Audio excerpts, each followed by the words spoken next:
Kangjeng Nabi ngabahasakeun aya hiji buah, eta buah teh dipake karesep ku mancanagara. Lain bae budak leutik nu dewasa nu gering komo nu sehat mararesepeun jasa ka buah eta. Buahna buah jeruk, tapi jeruk teu sambarangan jeruk, jeruk Garut.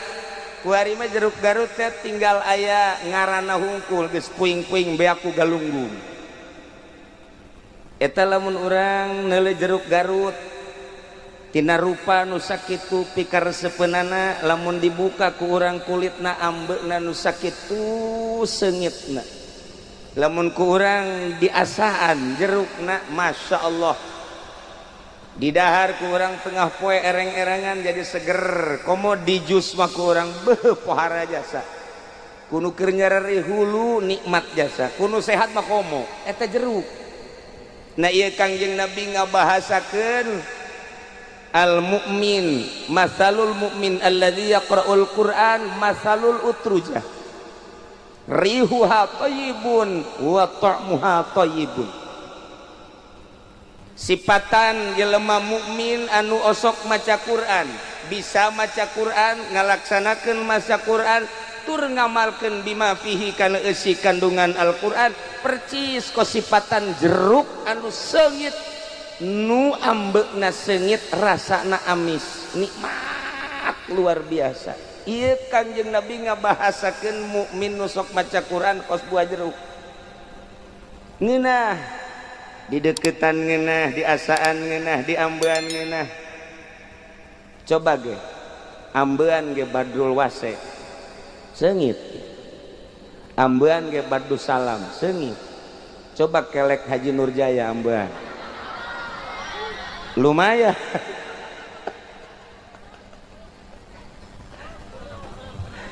Seungit teh seungit maknawi, lamun jeruk mah seungit teh hisi, lamun jelema mukmin sok maca Quran seungitna seungit maknawi.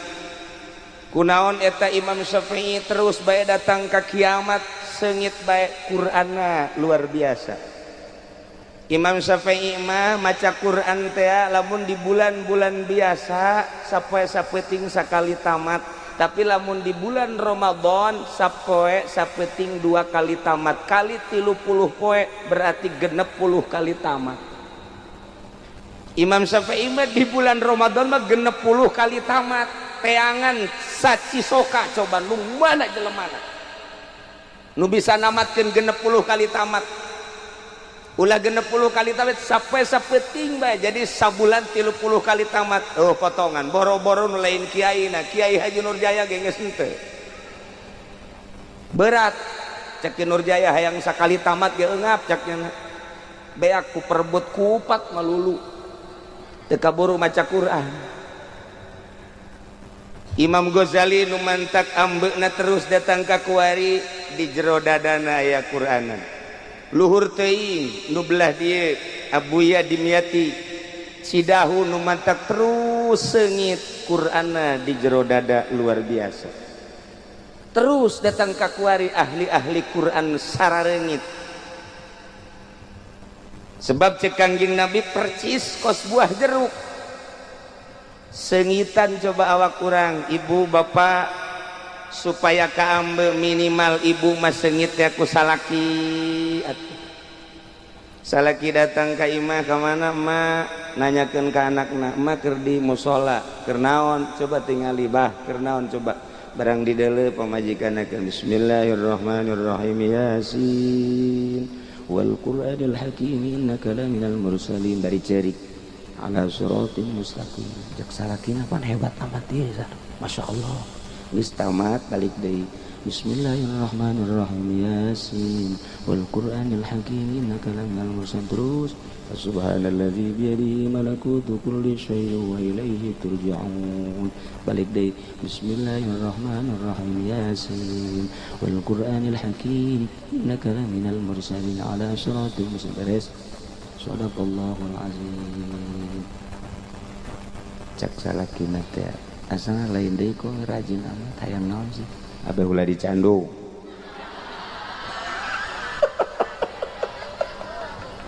jabejana cenah jeung urang pengkolan SMS da geus aya tah sugan be ku maca yasin mah tuh salah kita ge ngurucut Masya Allah jadi maca yasin supaya ulah yang dicandung moal cek salah kina lamun neng loba maca yasin engke bakal leuleus hate kuari mancan leuleus seringan maca yasin di mana-mana yasin geus ngamuk ka jero hate bakal leuleus engke bakal nawaran sorangan ka kakak ge coba ge tuh ieu berkahna yasin Masya Allah nikmat yasin. Hiji jelema datang ka Kiai Asim, dua jelema datang. Begitu datang ke Kiai Asim ditanya ku Kiai Asim hayang naon maneh datang ka dieu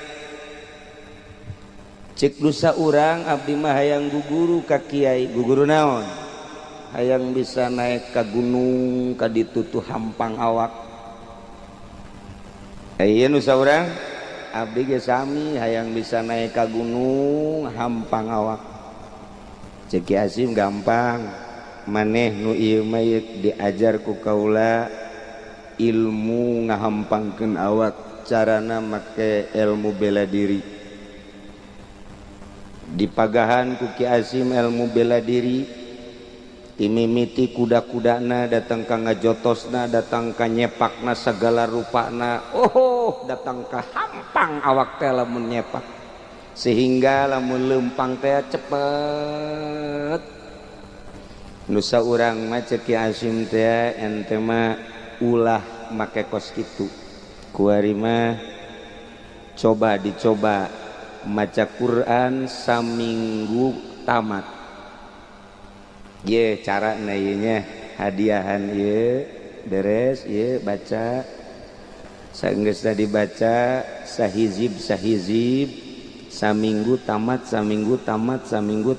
geus beres saminggu tamat kuari 3 poe tamat geus beres 3 poe tamat kuari sapoe sapeuting tamat cok make praktek anu khusus ti Kiai Asim diwirid gunyana Al-Quran menang hasil ijazah beres duanana nu hiji make perjalanan ilmu bela diri nu hiji make perjalanan Al-Quranul Karim kuari dipetakeun ku Kiai Asim coba naik ente ka ditu ka luhur make ilmu bela diri hampang sakumaha hendak menghadapi musuh bae coba hayo berangkat nu ieu titah berangkat make Al-Quran perem baca eta Al-Quranul Karim sakumaha selesai tamat fa iza khotam tadi mana anjeun geus tamat sajad tasujud baca menta ka Gusti Allah begitu sujud menta ka Gusti Allah nangtung deui perem nyana ngamaksud ka gunung hiber sorangan hiber datang ka luhur gunung jauh bedana jeung anu dididik make ilmu diri maki ilmu bela diri ieu Al-Qur'an kos kitu tah nu mantak ilmu perang teh dina Al-Qur'an santri mah tenang bae pokona mah geus teu kudu make cara tentara cara polisi melawan Amerika teh cukup make kaf ha ya ain shad ha mim ain sin qaf iyyaka na'budu wa iyyaka nasta'in ya hayyu ya qayyum Allahu latifum bi ibadihi yarzuqu may yasha wa huwal qawiyyul aziz mau dibaca kabeh ku aing moal tah geus datang ka waktuna tak perang tembak ku Amerika langsung bus pae beresnya eta mah guguruna Kaki Nurjaya teu tamat mal beres tah ieulah dua manusia ku Kiai Asim dipetakeun nu hiji make ilmu bela diri nu hiji make ilmu Al-Qur'anul Karim ya Allah ya Rabbi hampangan make Al-Qur'an set naik ka luhur nemantak ieu kaistimewaan Al-Qur'an sakumaha tadi cek Kangjeng Nabi mukmin anu sok maca Qur'an mah seungit sakumaha buah jeruk bae kaistimewaan Al-Qur'an deui engke di akhirat ye begitu digiring di kuburan masing-masing ka mauqif, kemudian narangtung di mahsyar, timbang saurang-saurang. Begitu ditimbang ibu jeung bapak, pas ditimbang salatna kurang bagus, puasana kurang bagus, zakatna kurang bagus. Jadi berarti beratna berat kajore leketan kakenca. Geus cara hoka be asal timbangan berat kakenca berarti ka sorga apa ka neraka? Neraka. Nu manta ka neraka lantaran di dinya teh pinuh ku dosa-dosa. Meleket teh kakenca. Sedih. Begitu ibuna geus beres cek malaikat neraka ieu mah bapana timbang deui bapana. Begitu ditimbang salatna mah rada bagus jasok berjamaah, puasana ge rada deres ngan aya langit biruan di dinya. Mondoyot kadi aya kredit sekupi deui di dinya. Mondoyot di kadinya teh aya bobogohan jeung orang Karawang deui. Macem-macem bae silih toel segala rupa. Mondoyot kakenca deui bae si bapakna. Aduh. Ya otomatis neraka deui bae. Cek malaikat dicoba ku ari neangan pertolongan. Masih keneh bisa satungtung encan digiring ka neraka susuganan. Ai torojol aya budak anakna datang kadinya neangan indung bapakna, begitu kapanggih pelukan jeung indung bapakna. Ditanya ku anakna, mak geus ditimbang? Entos. Abah beres. Hasil timbangan anak neraka. Pan bah bisa ka neraka? Wallahu a'lam atuh kitu bae. Sugan dosa-dosa naon anu jelasna pan abah sagala salat sagala puasa. Aya langit biruan ceng. Emang abah milu kabita ku Kinur Jaya harita dihayu-hayu kunyana. Tadi nama moal. Tah, aju naon deui bah? Sekupi segala kredit. Macem-macem bae. Jadi abah ieu ka neraka. Masya Allah bah kek kula dek laporan heula ke malaikat Jibril. Begitu laporan ke malaikat Jibril bahwa bapak jeung emakna ieu bakal diasupkeun ka neraka. Cek malaikat Jibril, aceng baheula keur di dunya pernah sakola apa masantren? Abdi masantren. Di mana masantren? Di Cisoka. Di mana di Cisokana? Di pesantren Al Budur, sa guru Aceh, Badu Salam. Ustaz Badu Salamna ka mana? Nyahonya mau ka mana meureun? Geus ditimbang nyaho encan nya ge pagon puyangeun bangun eta. Aju ajeng di dinya bareng geus beres pesantren. Ka mana? Abdi pulang. Geus pulang, abdi ngamalkeun Al-Qur'an. Berang penting ku abdi selalu dibaca. Ai tulisan anu zahirna mah aya cek malaikat Jibril ye. Tapi ieu aneh aya nu istimewa ye. Ke aceng ieu bisa aya nu istimewaan kieu ieu maca iraha ieu. Cek manehanana abdi osok maca Quran teh tilok embat-embat tengah peuting malaikat. Sorangan bae di jero hate bari tadabur bari tadarru ka Gusti Allah. Di mana penting abdi hudang langsung sholat tahajud ku abdi dibaca Al-Qur'an lalaunan datang ke teu kadengi ku ceuli abdi-abdi acan di jero hate we. Oh lain di muludan anu sok ngajerit-jerit teh henteu.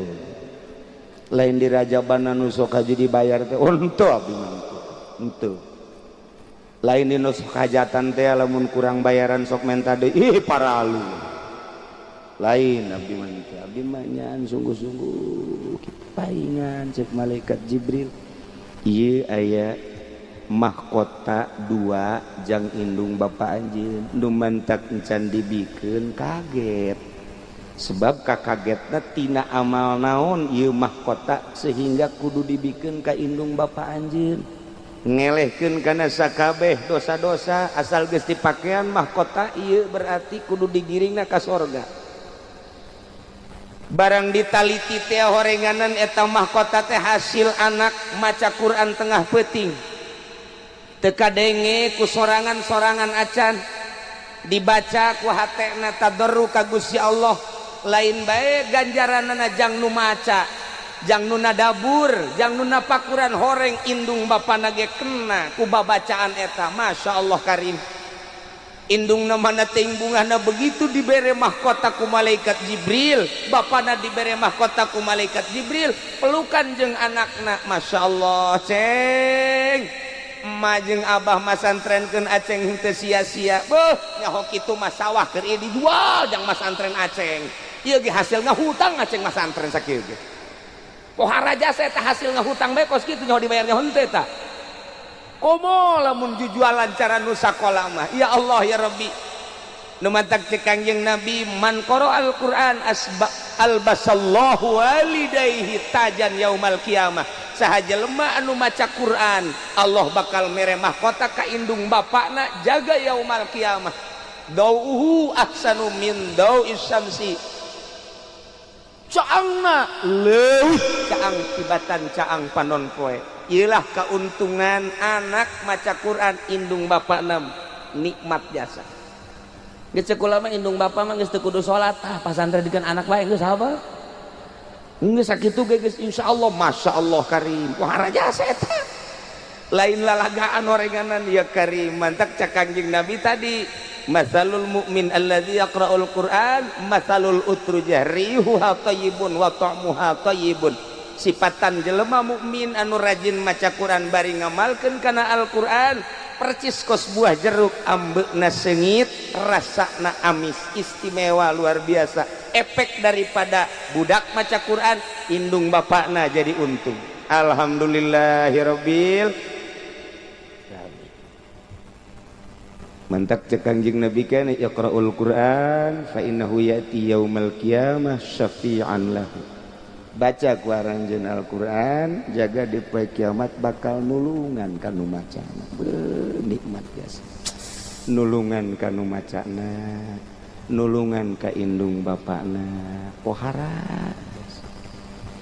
tapi maca Al-Qur'an teh lamun semet datang ka maca doang dirapih-rapih makhrajna dibaguskeun suarana diistimewakeun lapasna lagamna dihebatkeun henteu ditingali jero eusi kandungan Al-Qur'an sehingga tojaiyah antara nu dibaca jeung kalakuan anu macana bakal cilaka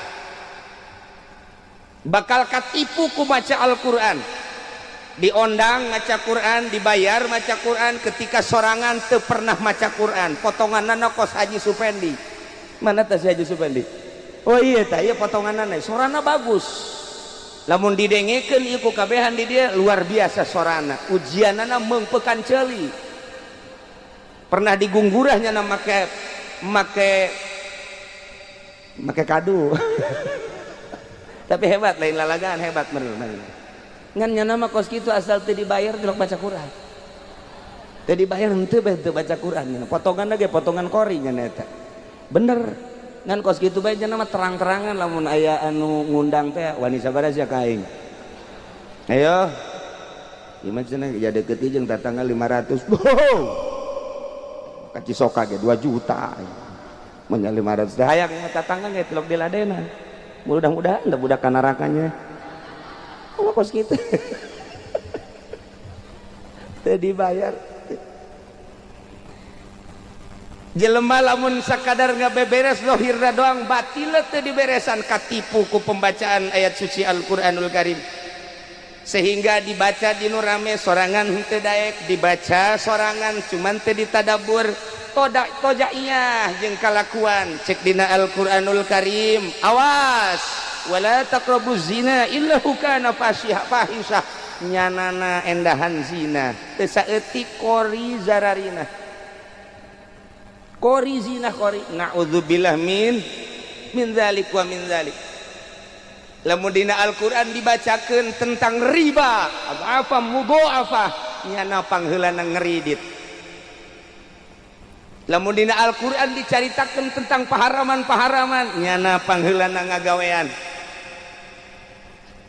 Ngan sakadar dibabagus makharijul hurufna, dibabagus suarana hungkul, dibabagus lagamna hungkul, dimusabakohkeun mungkin jadi juara internasional. Oh, hadiahna ge luar biasa. Ya alhamdulillah. Juara kedua ieu. Tayeung Haji Supendi teh juara kedua. Tingkat RT 2an bae nyana harita. Geus pahara teh bah. Geus pamustungan berarti kan? Ya Allah ya Rabbi. Ngan sakadar kiki Tuhan hungkul. Nah iya bakal cilaka ku pembacaan ayat suci Al-Quranul Karim lantaran cek Imam Ghazali tama percis kos jelema dikiriman surat ku kabogohna aya hiji santri bobogohan jeung santri deui mantep santri bobogohan jeung santri deui atuh eta menerop ngaranna kula sok ngadongengkeun di mana-mana aya santri bobogohan jeung santri pas jam 10 kabeneran nyana dek meuli baso si santri awawena teh si santri lalaki keluar begitu keluar kapanggih waduh trisno maju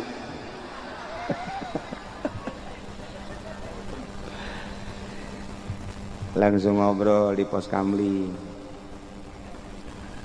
diuk rada renggang kuari ngadeketan dek ditoel ku santri lalaki cunihin dah santrinya main toel bae is cek nu awawena teh ulah waka haram waduh mantap deres bae bobogohan jeung santri mah aman ih kan kita sudah sama-sama saling cinta. Masya Allah, ini kan cuma untuk membuktikan rasa cinta ceknya. Jamu lecet ini di toel mah ceknya mah kehela cek santri nu awewe teh kieu ka lain kunanon besi aya nu neuleuh coba sekelilingna besi aya nu neuleuh ke lamun geus uhun nu neuleuh urang duaan bae aman. Langsung si santri lalaki teh atuh neuluan kabeh lantaran dada kampung bebeja neng jegeus urus asa. Alhamdulillah. Lega rasanya hatiku. Masya Allah. Barang dek di toilet keheula coba abah jeung emak besi encan sare besi ngintip pandeket ieu mah coba pangempokkeun pangintip ke tenang diintip punya di deuleu balik deui ka dinya neng alhamdulillah abah neng emak neng jaga sarara alhamdulillah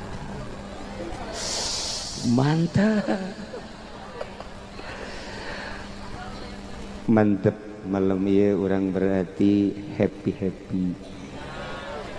di deketan pas dicekel gurinjal saya itu kunaon nih ke hiji deui cenah aya naon coba sekelilingna geus sarare abah jeung emak geus sare coba Allah geus sare tak encan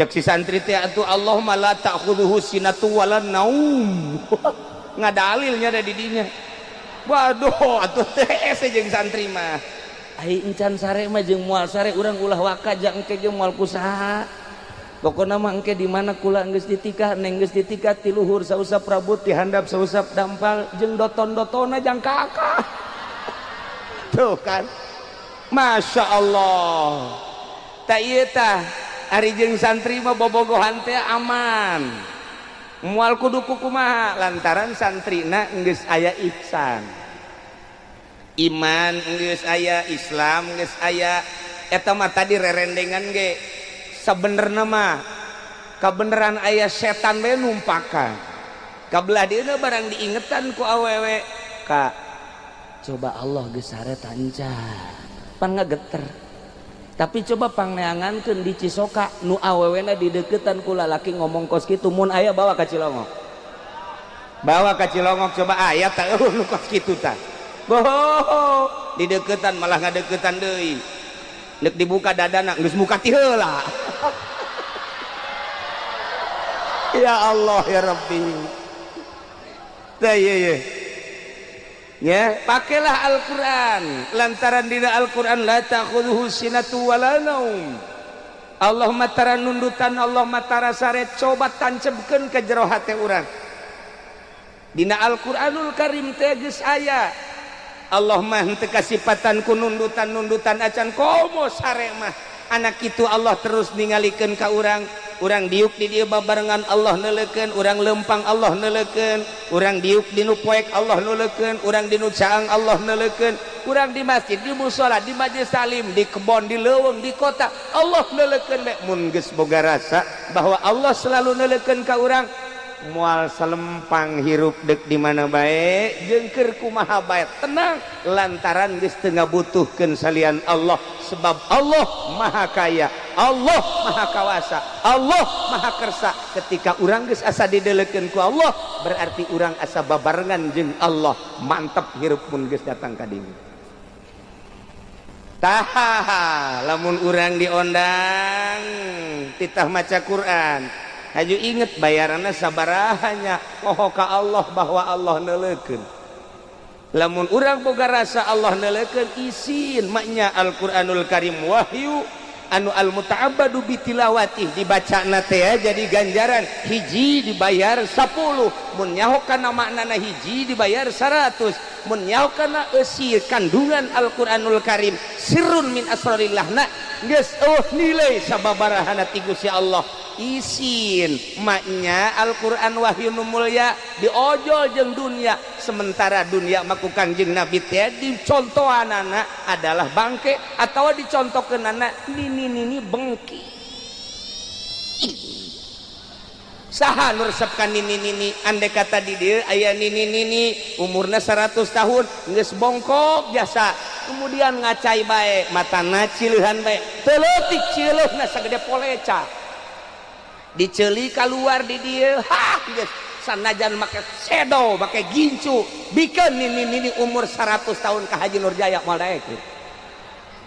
daekeun paling ge cak Haji Nurjaya aing ku aing mah kadeuleuna sapi kolot ieu mah tuh dipencit bae gitu ya moal daekeun entah awewe non dunia teh kadeuleuna ku Kangjeng Nabi mah ieu adalah nini bengki lamun urang maca Quran ojol jeung dunia atuh jauh amat urang ngaragap ke jero eusi kandungan Al-Quran bakal muringkak bulu hate urang ketika urang disuratan ku kabogoh urang nu tadi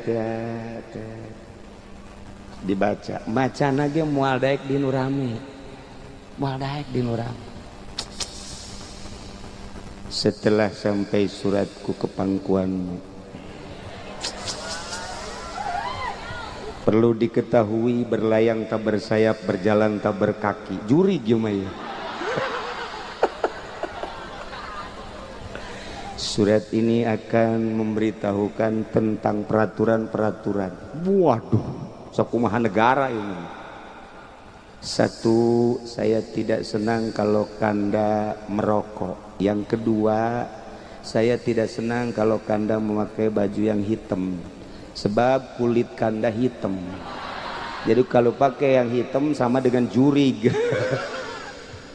sinak seperti itu saya mohon Kanda harap memakai pakaian yang mencereng supaya terlihat necis itulah aturan dari saya sebagai kekasih Kanda Sarwiti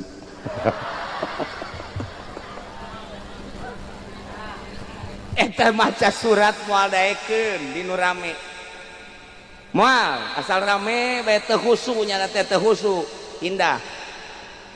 pindah deui begitu pas dibaca sakitu khusuna aya sora televisi sial da sora televisi ganggu bae pindah deui ngan.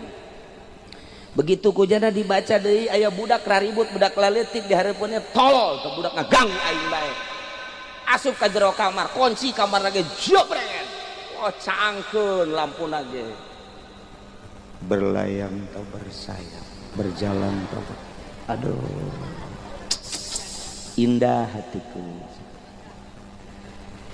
Ini adalah sebuah pernyataan cinta. Aduh, leles di jero hati. Sanggeusna dibaca terus sekian kasihmu Sarwiti. Abo. Dibaca tengah poe ereng-erengan tetap sejuk baik. Dibaca ke situasi jeung kondisi guludug sing jeleger tetap indah baik. Eta surat doang surat, masya Allah karim. Atuh kunaon ai maca Quran urang tilok khusuk kitu. Maca Quran urang mah biasa bae, aya batur biasa bae. Teu pernah bae urang aya TV, aya radio, aya budak, urang karasa kaganggu henteu pernah. Padahal itu mah surat teh lah sakira ti itil atuh. Tapi sakitu husuna masya Allah ieu mah pan surat ti Khalik Maha Soni. Di jerona aya instruksi-instruksi hukum-hukum sejarah-sejarah dan lain sebagainya. Kunaon atuh urang maca Quran mah teu pernah khusu sahusu maca surat ika bogoh urang bloon eta Ki Nurjaya. Tidak khusu baca Quran teh ya Allah ya nu mantak ge. Lamun jelema geus cinta ka Al-Qur'an hudang jam 1 mandi wudu salat tahajud beres sila simpul langsung Quran dibuka tek tunggulnya geus teu loba careka sepi suasana masya Allah dibuka ditenden dianggal tungkul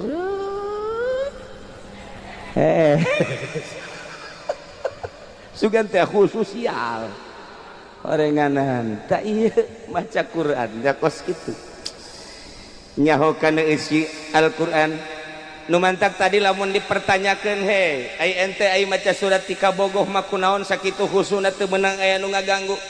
Oh lantaran kaharti eusi kandungan Al-Qur'an eusi surat ti kabogoh ai ente kunaon maca Quran teu pernah khusuk teu kaharti eusina sama sakali ngan sakadar nyaho hurufna bae jeung makhraj-makhrajna nyaho teh ngan sakadar mad-madna bae jadi teu kaharti kulantaran teu kaharti eueuh kahusuan.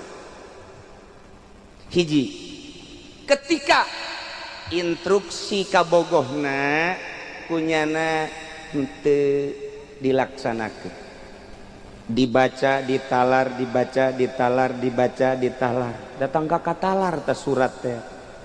Satu, jangan merokok. Yang kedua, jangan pakai baju hitam. Itulah instruksi dari saya sebagai kekasih.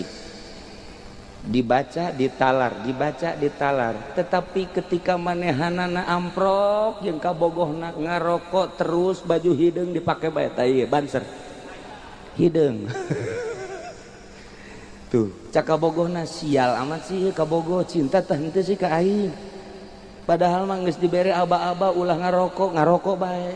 Padahal geus dibere aba-aba ulah make baju hideung make bae. Berarti cintana gombal di kajen kumaha ge.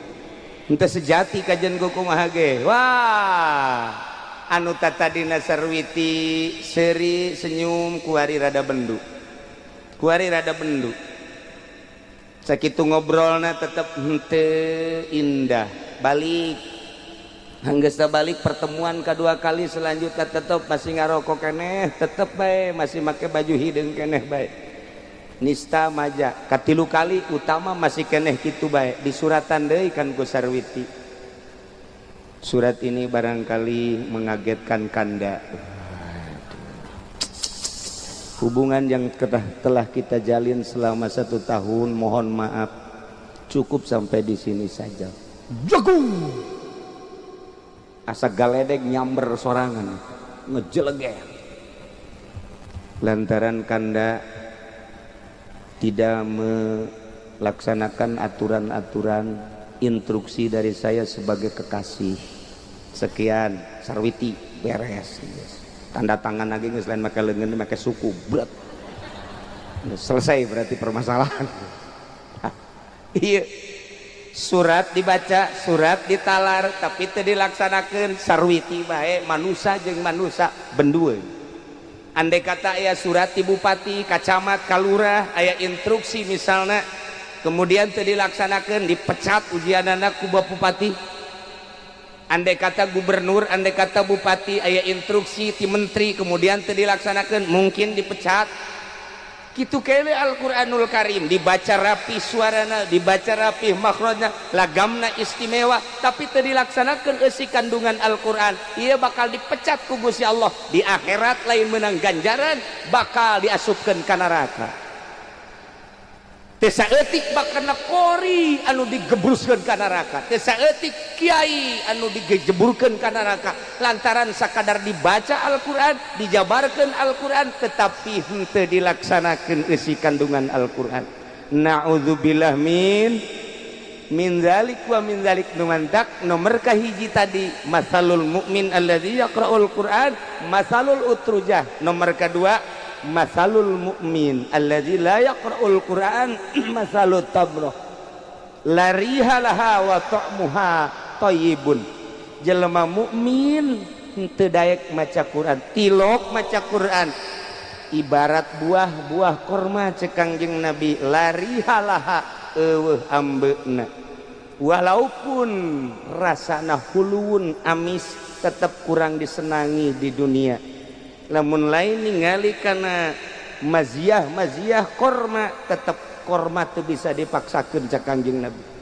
Hanya di Arab bae resepkeun kana korma gegeh ngadaharna 1 2 3 10 selesai. Lain cara jeruk. Ambeuna kajen dipaksakeun korma nu kumaha bae ge eueuh ambean. Ngan sa mukminah hungkul na ieu bakal cilaka. Anta Kangjeng Nabi ngajelaskeun innallazi laisa fi jawfihi syai'un minal Qur'an jelema anu di jero beteungna eueuh Al-Qur'anan fahuwa kal kharib percis kos bangunan anu rusak. Kurang lamun neuleu kamari kurang ngabesan ka ditu aya bangunan adiasa nyarengkleh tak kentengna ge tembok-tembokna geus barolong. Ta eta teh geus teu pikaresepkeun boro-boro meuli diberege urang asana moal daek. Lantaran gedean keneh ngomean daripada ngeusi urang dirinya betah. Ta eta teh bangunan model kos kitu tah kentengna geus barolong, kemudian lawangna geus areueuh, jandelana geus nyarengkleh, percis kos jelema mukmin tilok maca Quran bangunan butut.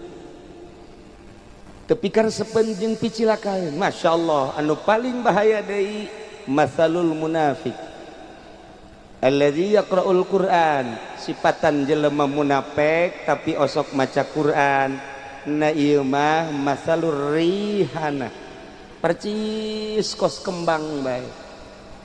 Kumaha eta kembang rihuha thayyibun ambeuna seungit tapi wa ta'muha murrun rasana pait. Kos kumaha sih jelema nu munafik baca Quran make dasi jelemana make kopiah rapi baca Qur'ana hebat debat di televisi hebat pohara istimewa urang lamun ngadengekeun debat-debatna atawa hasil clippingna beuh eueuh tanding hebat pembahasan Al-Qur'anna tapi torojol bae bulan berikutna nyana dirante horenganan koruptor munafik maca Qur'an nyana tetapi horenganan duit masyarakat ya Allah ya Rabbi anggeus-anggeusan kunya. Kiai luhur teuing meureunnanan aya nyaritakeun di kelas nasional mah loba nu teu nyahoeun coba di kelas handap bae. Di kelas handap loba jelema kopeahna mancrit ka masjidna rapih luar biasa. Berjamaahna jeung jelema hade teu make aturan Al-Qur'an awewe dijadikeun lurah.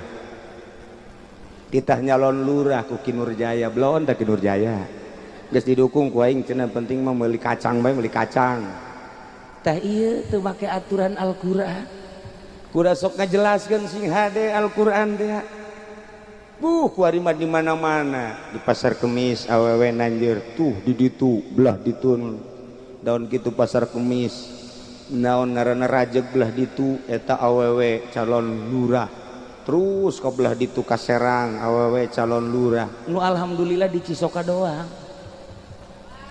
henteu kan di Cisoka mah aya nu bener mana teh Haji Jaya meureun dukungannya na gitu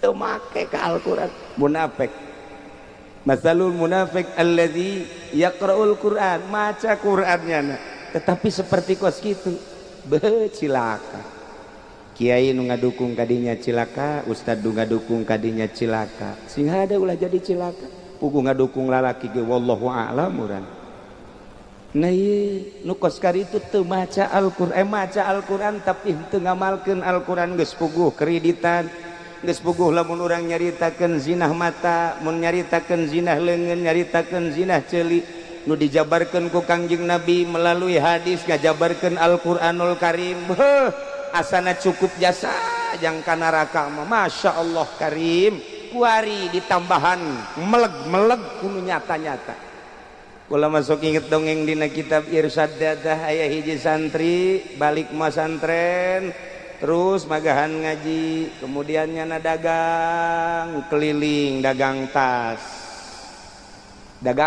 jayana tas pas keliling ka hiji bangunan bagus amat eta bangunan teh digerokeun ku awewe mang kadieu dagang naon eta kula dagang tas kadieu ka beneran santrina kasep ka santrina kasep lain model Kinur Jaya kosir lain kasep ya mah kasep adik asup barang asup terus ka tengah ka jero dikunci lawangna barang dikunci lawangna dagang naon ieu dagang tas ai tas mah teu penting kula mah penting ge kanu dagangna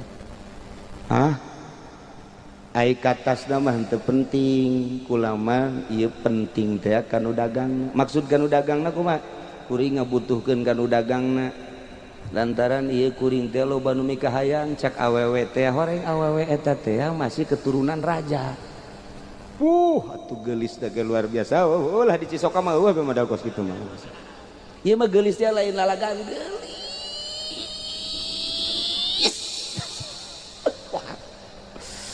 Masya Allah bulu matana bentik irungna mancung pipina ngadaun seureuh bitisna ngabuah jantung aduh ai di dieu mah pan bitisna ngabuah nangka malulu pan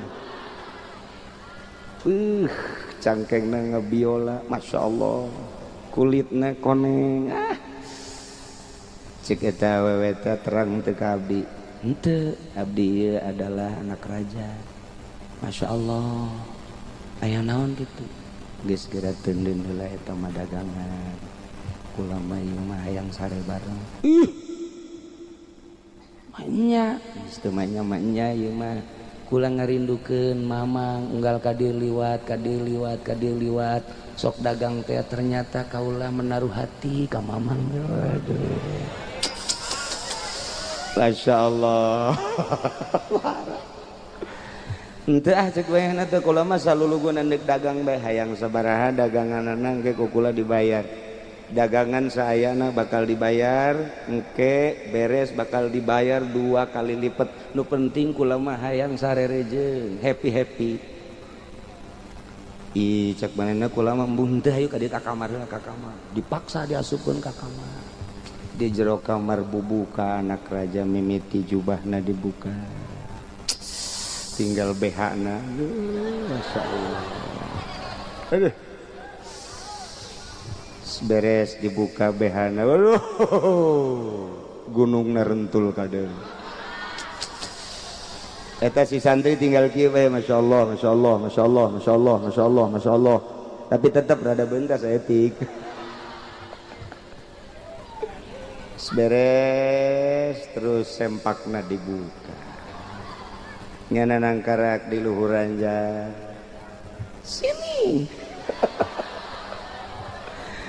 lamun potongan Kinur Jaya moal dikekeun deui geus pokona mah atau potongan Haji Supendi wah tuh guys nu embung we kunyana dipelet komo ieu nah aja teu kudu melet deui mah tapi tetep bae teh santri teh tetep bae masyaallah terus bae masyaallah masyaallah masyaallah di deketan kunyana barang di deketan dicekel si santri langsung muringkak bulu wih pan beda cenah langsung muringkak bulu embung tetep cek anak raja dek lompat ka mana lawang kabeh geus dikunci hiji-hijina jalan kudu daek lamun embung tetep bakal dibunuh bae ih cekna kula mah kade dek dagang liwat kade kula ge nyaho kula ge dek dagang tetapi nu jelas mah dagang supaya hasil kula supaya hasil waduh cekna ke kula menta dek ngalawudu heula atuh nya sakedeung ke beres wudu kakarak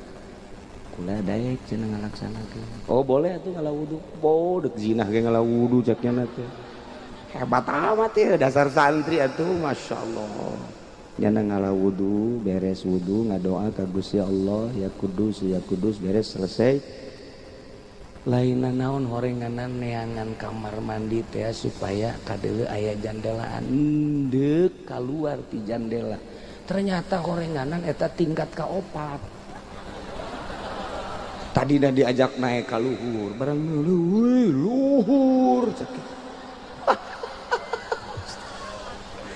Masya Allah ieu si maningan hulu luhur tanu cilaka mending hulu handap nu cilaka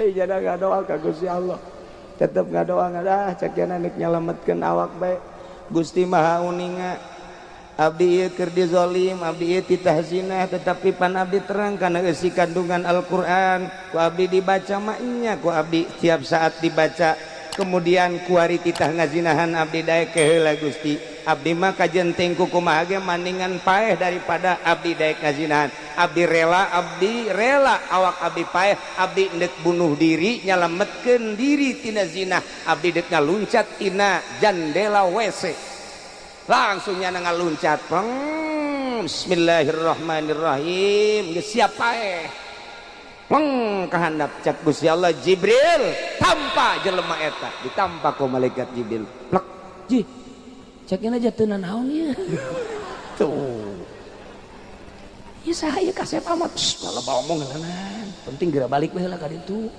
tas abdi di luhur ulah mikiran tas heulanan segala mikiran tas segala naon heula gampang tamah geura balik ke ka ditu balik jana Masya Allah salamet alhamdulillahirabbil alamin Quran di mana dibaca di mana diamalkan ku urang moal selempang ngaluncat ti luhur tingkat kaopat maksudna geus nyaho bakal paeh ka handap disalametkeun bae ku Gusti Allah lain saeutik jelema anu cilaka di parahu cilaka di kapal sering jelema salamat kulantaran maca ngamalkeun Al-Qur'anul Karim zahiran wa batinan teu selempang Al-Qur'an ya Allah ya Rabbi salamet nyana ta eta teh Al-Qur'an kabayang Al-Qur'an dibaca Al-Qur'an dihartikeun nu kadeuleu lain Qur'anna tapi anu nurunkeun Al-Qur'an Gusti Allah Subhanahu wa taala